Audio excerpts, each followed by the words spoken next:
Good morning, everyone. Happy Friday. Hope you're all having a wonderful morning. It's Friday. I'm glad to hear it. I had a late night last night. I was at a bingo for breast cancer. I was the MC for the night, and it was so much fun. I'll have pictures for you all on Monday. But we had such a great time. It was awesome. Really great crowd out there, and we raised a lot of money. So did you win it all? Were you playing? No, I wasn't. Just I was just MCing. Gotcha. So I was just calling out those bingo, those numbers. We had quite a few bingo winners, which was exciting. Yeah. There were times where no one was winning, and I was like, uh-oh.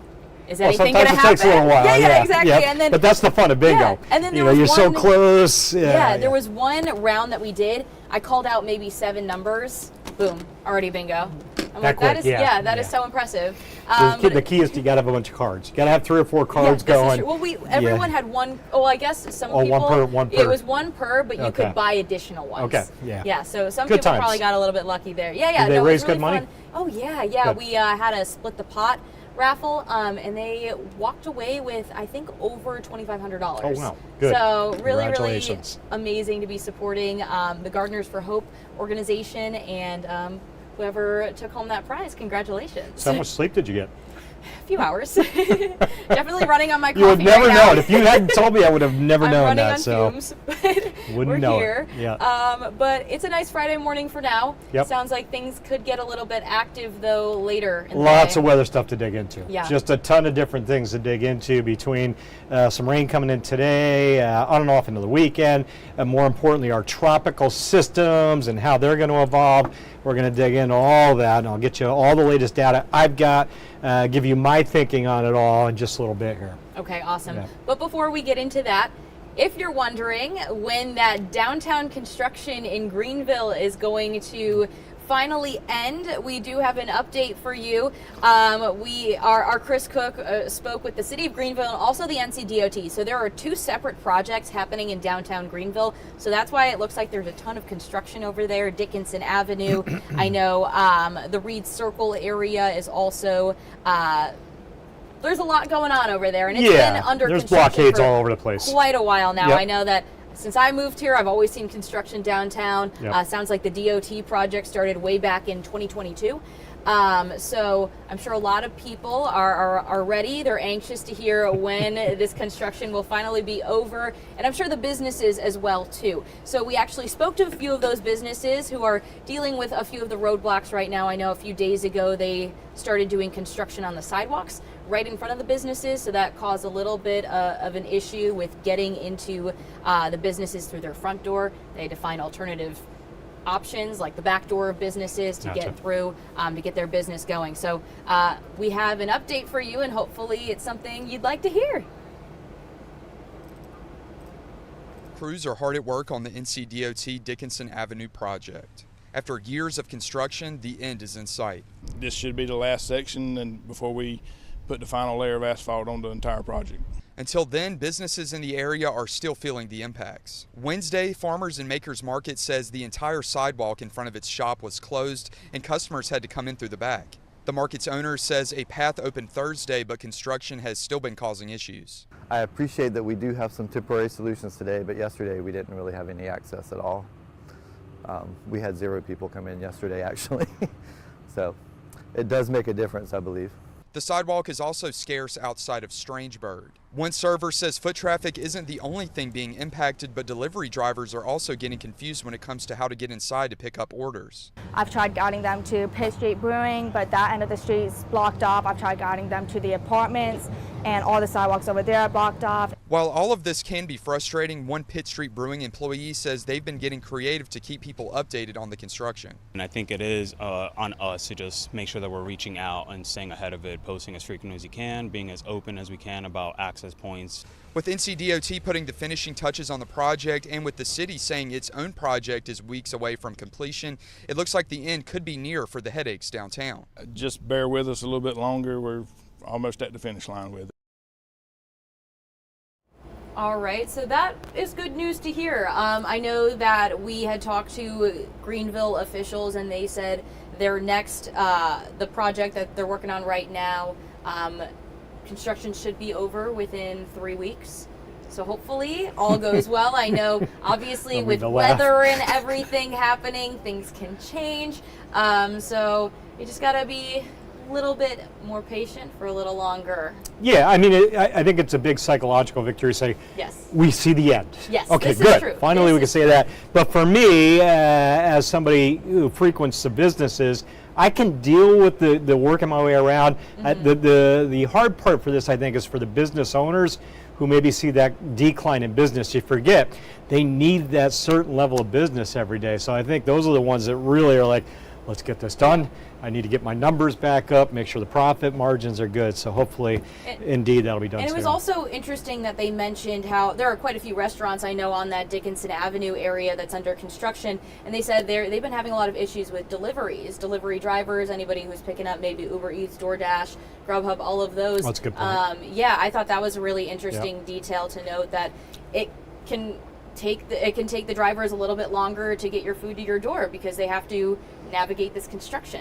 Yeah, tough for and there's so many different companies now out there delivering food, but that's all over the place now. Yeah. It's amazing how much that's. It's grown. I've yet to use it, but Oh, it's great. Is it? I'm a fan. You're a fan? Yes. Okay, I'll try I it. did have a DoorDash pass for a while. I paused it, but it's really nice just for any kind of for convenience. It seems like the kind of thing, once you've done it a few times, you're all in. Yeah, Like, yeah. This is good. Okay. Yeah, especially when I'm tired. Yeah, Or, I it's get a it. good one. All right, let's talk weather, because I've got a lot of stuff to dig Yes. into. I want to start with the tropics, All right. and then we'll talk about later this afternoon some rain coming. So Umberto, what was Tropical Storm Umberto, is now a hurricane, and I'm going to kind of give you the latest on the storm. So the 5 a.m. advisory, we'll get another update every 6 hours. The next one will come in at 11 a.m. At 5 a.m., the winds were bumped up to 75, reclassifying it as a hurricane. Fourth one of the season. Not moving very fast. Let me get you out there. There's our hurricane to the southwest of Bermuda, well southwest of Bermuda. Jumps right off that map, doesn't it? Well-defined, well-organized tropical system, becoming healthier and healthier over the coming days. And that means we may have, watch the numbers in those little icons. See that 4 popping in there? Potentially winds approaching 130 sustained, 135 sustained for a bit as we get towards, that's late weekend into next week, and then turning north. And that's what we want to see with these big storms, even the little ones. We don't want to see them coming to the coast. So this is pretty good news with Umberto if it holds. This is a big surf storm, and everything that comes with a big surf storm. Beach erosion, dangerous rips, overwash on Highway 12. Not for 1 day, not for 2 days, probably at least 3 to 4 days of that, Monday through much of next week, as that storm just churns the ocean up. The more significant, potentially significant issue would be this developing system, which, by the way, would be Imelda, if indeed it comes together, and that's looking healthy as well. When I look at that satellite image, I see all those fine, thin clouds around the perimeter of that area. That tells me high pressure is building over the storm, and that's a key component to get a storm strengthening and organizing. With that satellite image and the other data we're digging into, Hurricane Center is at a good solid 90% chance this thing will come together probably this weekend, 80% over the next 48 hours, but indeed Imelda expected to come together over the Bahamas and then moving generally northward. If it continues to head north, could tuck in towards the southeast coast as we get in towards early next week. And again, I'm hesitant on the details because there are so many possible scenarios here. One big change, a lot of the data was showing Umberto and the developing system getting close enough together, and I had talked about it, where the more dominant storm would absorb the weaker one, and you would have one storm. Generally, the data is backing off on that. Far enough apart, remember I said they may stay isolated and independent of each other. It's starting to look like that may be the way this goes. So Umberto, far enough away from developing Imelda for both storms to maintain their identity. Potentially, that could still change. So with all that in mind, everything I'm showing you, here's some of the details that I'm looking at. Both systems turning north, driving up from south to north early next week. Remember, Umberto off the coast, so the big surf, the beach erosion, potential Imelda, assuming it comes together, could tuck into the southeast coast, anywhere from the Georgia coast to the North Carolina coast, quite honestly. A lot of possible scenarios there. So we're going to be watching this developing system very closely. I mean, we're already dealing with the big surf and all the beach impacts from Umberto, and we may throw Imelda's impacts in there as well, potentially. And that would be heavy rain. You know the deal, folks. When we get these tropical systems, the rain comes down in buckets. On top of the weekend rain, flooding risk starts coming up early next week. Strong winds, potentially tropical storm force winds the way it looks now.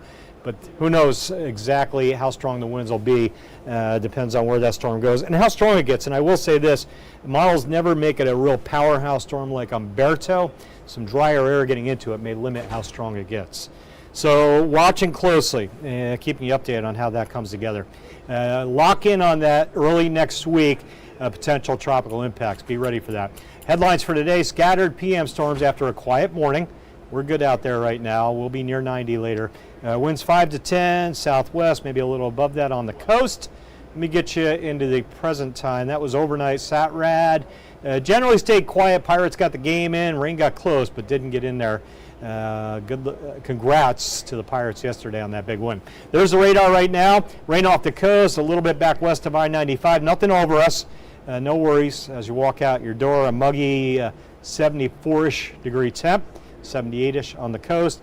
And there's that southwest wind, generally under 10 most areas, and kind of holding. 89 degrees, give or take this afternoon. It'll feel like the low 90s. Watch the rain start to show up post lunchtime.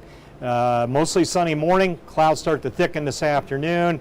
Post 2-3 o'clock, scattered downpours, showers, thunderstorms, quitting time to dinner time to evening hours. And that'll be some heavy rain. High school football games tonight, inland areas, you could get some heavy rain. They may have to move around some of those times a bit. And then tomorrow, and this will be all weekend, clouds, clouds, clouds with rain at times. Midday into the afternoon, maybe heavier rain trying to come back in Saturday afternoon. We'll do that again Sunday, keep raindrops going into the latter half of the weekend. Well, you can see those there Saturday night, Sunday. That rain just doesn't want to go away for a while. So make your plans accordingly. And there'll be periods where a lot of clouds without much rain, but the chance is there throughout the weekend for showers to come in and out. Rain chance 60% later today, a solid 70 give or take through the weekend. And then next week, all about the tropics, potentially some heavy rain, gusty winds, depending on how those systems interact and how they come together. And then once we get to the middle of next week, things go nice. Strong cold front comes through, again, kicks everything out to sea in all likelihood. And then we'll get some good stuff in late next week. Highs come down to low 70s.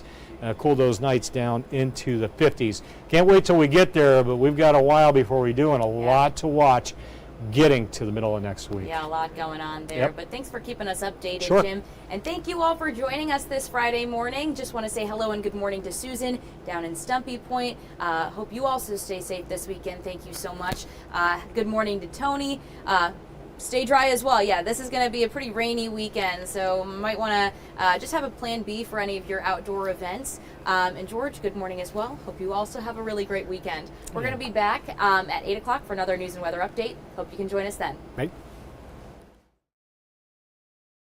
This hour of the WITN First Alert Desk is sponsored by Toyota of Goldsboro.